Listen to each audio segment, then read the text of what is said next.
À chaque fois, c'est une expérience nouvelle, une appréhension à la fois assez subjective parce que l'espace a une certaine configuration, que je cherche en général des informations assez directes pour comprendre qui habite là. Qui en veut? Non. Je ne sais jamais jusqu'à quel point je rentre dans une réelle intimité. C'est-à-dire que à part autant ce qui est laissé, les logements, les meubles, les documents, les photos, les vidéos, les CD, etc. Les journaux intimes, notamment il y avait un journal intime dans un des 3 appartements. Je ne sais pas jusqu'à quel point tout cela n'est pas non plus une fiction. Comment moi je peux jouer de tout ça, mais comment aussi les personnes peuvent complètement, entre guillemets, mettre en scène là où j'arrive.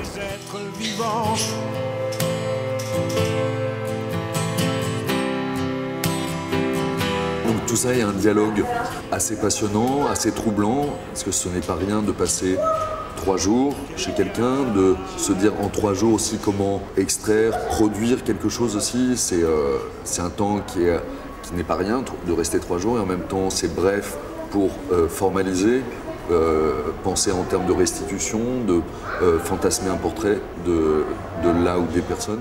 Et je dirais que oui, ce qui m'a motivée à dire oui, bah c'est l'originalité même de l'idée et cette idée de dire bah voilà, je vais donner, on va faire un portrait de moi sans me connaître et voilà, enfin du point de vue d'un artiste en fait, c'est très intéressant.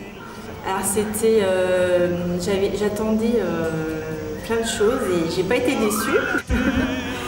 C'était assez troublant parce que je m'attendais quand même pas à ça, donc ça a été quand même une belle surprise, un beau cadeau. J'étais émue parce que bon, il a su dénicher des petites choses chez moi qui étaient cachées, donc je m'y attendais pas du tout. Il y avait des énigmes donc qui se sont révélées au fil du temps, c'était très sympa. J'ai été très contente parce que j'ai trouvé ça très juste et en même temps très beau, cette fiction aussi qu'il a inventée par rapport à ce qu'il a vu chez moi. Très très heureuse d'avoir fait cette expérience. Je me suis posé des questions par rapport aux autres portraits aussi. Par rapport aux autres portraits, oui, c'est ça, c'est se dire est-ce que ça c'est imaginé? Est-ce que ça c'est vraiment la personne qui l'a dite? Est-ce que ça s'est passé comme ça? Est-ce que la personne, enfin, comment la personne le vit et qu'est-ce qu'elle en ressent? Et voilà, je me pose la question comment les autres l'ont vécu un peu aussi, ça.